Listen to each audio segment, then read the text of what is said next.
My topic of PhD thesis is Impact of International Migration on Women Left Behind, a sociological study of Kamboj caste in Punjab, in which I'm talking about these castes. Basically, they are migrating to Gulf countries for their as a labor worker. So their women are staying behind in their household, and they have a marriage ties between these the male and females. So they for there's a migration for 2 years, and after 2 years they came back in their household, and after renewing their labor visas, they have a return migration to Gulf countries.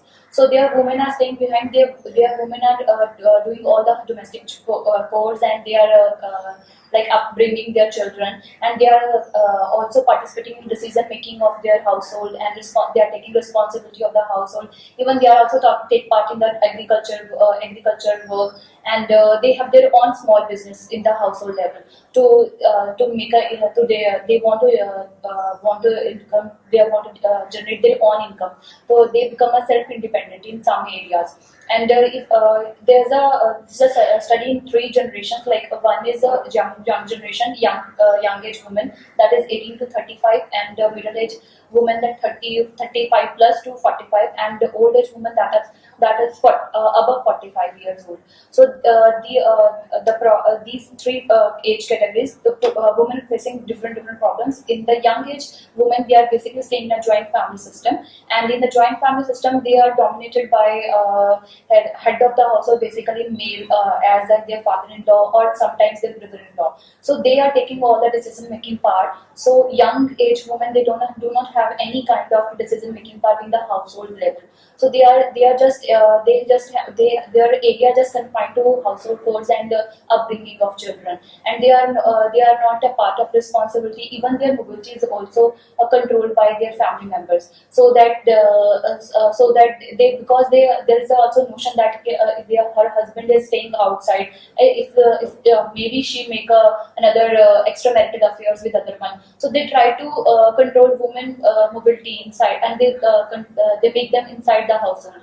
And in the middle and young old age women, what is that? In their they are staying in mostly in a nuclear families with their children only. So they become head of the household. If they are staying in a joint family system, they have only either this father-in-law or sometimes mother-in-law. And these mother-in-law, father-in-law, they do not have control over the authority, because they are in the old age. So old age people, ladies are growing more and more power in their area, and they become actual head of the household. They have a decision making power. They have their all responsibilities, and they are controlling all of their public and private affairs of the household. So these kind of changes are facing, and in the young age, they have the more issues of like stress and loneliness, because they have marriage ties like 3 to 4 years, not more than from this marriage time span is very less, and in that time span they do not have a very good ties with their husbands. Even their in-laws treat them outsiders, because they are not as such mingled with their family members. So they feel loneliness because of their husband migration. Even they're stressed out because they feel that there is no one to share with their emotional ties, and no one with whom they can talk. And even in the middle and old age, they do not have such kind of stress and loneliness, because they have long time span of marriage, and they are handling everything. They do not have at such time to think about loneliness. So even their husbands have a mutual consultancy with them. They have a phone calls with them,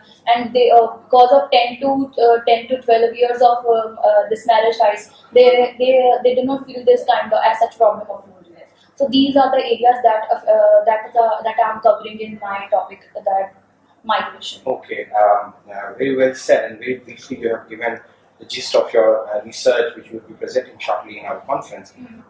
So coming from taking some points from the things which you mentioned. So your paper falls in the category of gender and diaspora.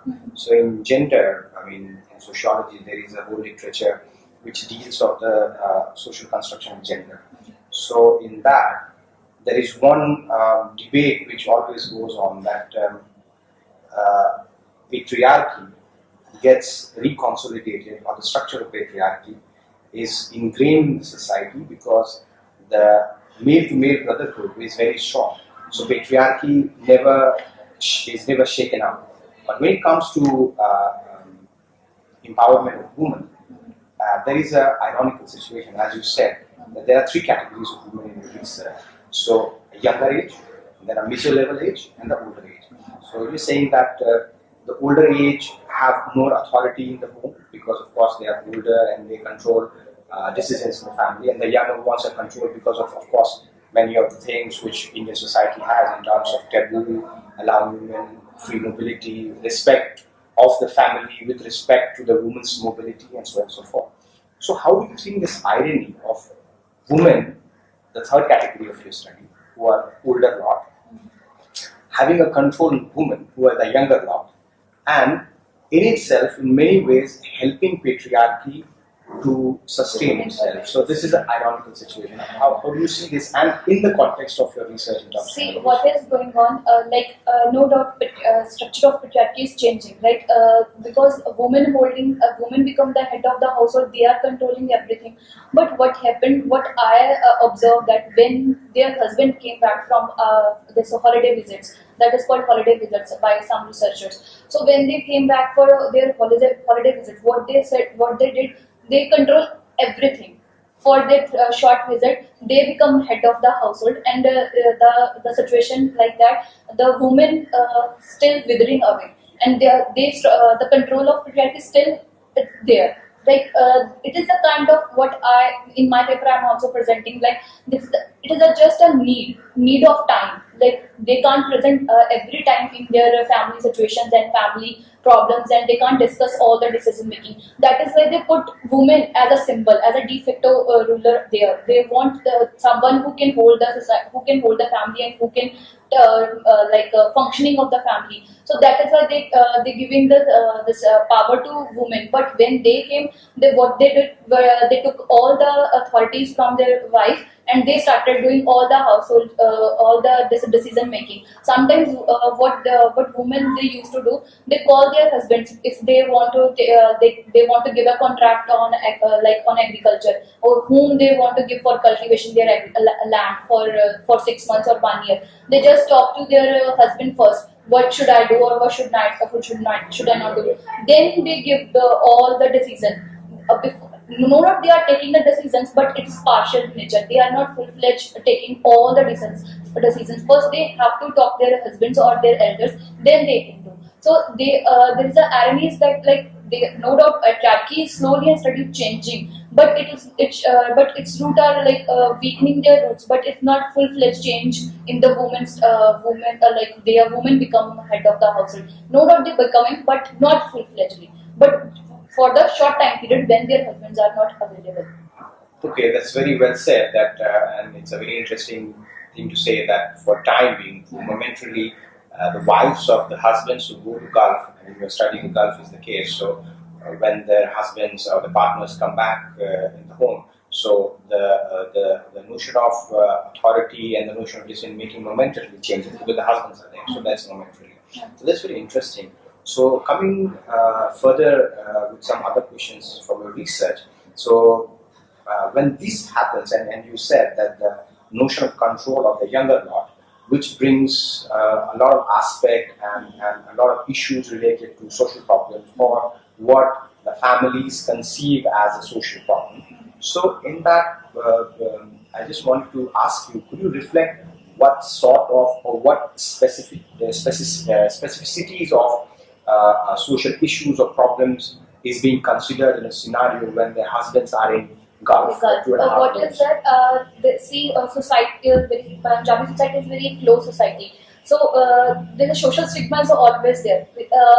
One of my respondents, she told me that she can't put this makeup on their face because if she going outside, then all the neighbors asking, your husband is not there. Where are you going? Why you put so much makeup on your face? What's the reason? So this is a kind of social stigma that your husband is not here. Then how could you you dressed up? How could you dress up so well when your husband is not available, then where are you going, with whom you are making relation. So some time of gossipings by the village people starts going on, and even this kind of gossipings to handle this kind of gossiping, their in-laws try to control their mobility so that nobody can make a question to their like mobility, and their this daughter-in-law, okay, where is your daughter-in-law going on, where with whom she is making ties, and where what is the reason why she is going there and here and there. That is why they try to control her mobility, and they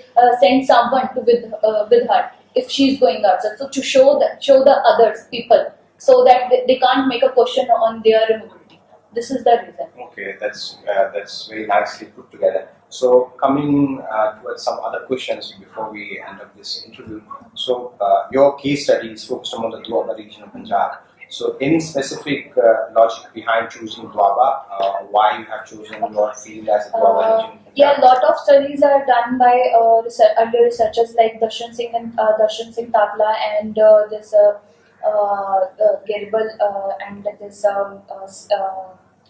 I forget the name, Paramjit Singh Judge, and other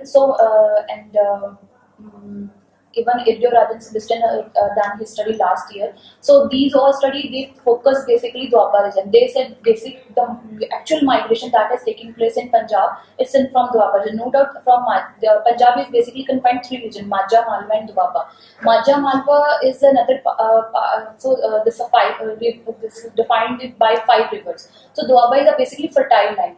Earlier, when migration took place from Punjab, when before this independence period, that time basically army migration, that those people recruited in army by British, and after this independence, mostly migration taken place is the chain migration for the economic betterment after independence. So Doaba region become a main area from where migration took place after independence. So after independence, now in Doaba region, migration become a fashion. So everybody, those who don't want to work here, they want to migrate. They feel that they will not get good salary or good job here, and they will get a good job and good salary in the abroad, and they are some Gulf countries or in the developed countries. So basically, the young generation or from the like 19th centuries, they are migrating continuously, and these all thinkers are facing, these all researchers talk about that these migration basically a chain migration or due to the economic self-sufficiency, because now what's going on, the joint families are segregating, and they are coming in a nuclear family, so the land also getting distribution between the this all families. So nuclear family, they do not have so much land so that they can live well off. And now in Doaba region, there's a fashion of luxurious life. It's coming. So the people try to make show of everyone, and they want to make a big houses in the village area. And and even being a NRI, it's become a status symbol. Those who migrate in this all outside, they try to show, they try to construct a big house in the villages, and they put like aeroplane and football, a kind of this kind of symbol. Those show that these house belong to a migrant family. So they want to make a status in front of other people, as by showing that they have a link to migration. So migration become a status symbol, as they have so much. They feel that those people are not migrate. They feel that these people have lot of money. So to show off, they try to migrate other countries. It's a very interesting point, because there's a lot of discussion in the past and even in today's time that because of lack of opportunity, many of the skill-based migration which take place in India is because of lack of opportunities and jobs in India. But the thing which you have very interestingly put forward is that migration in the Doaba region is more of a fashion and more of a status symbol, that people have this notion going to America or Canada or some other foreign countries, so which is very interesting. So before we end up this interview, one last question. So very briefly, what are your important research findings from this paper? This paper that is I'm going to present in this conference is basically how cultural culture changes are coming in the Dwapar region after migration, male migration.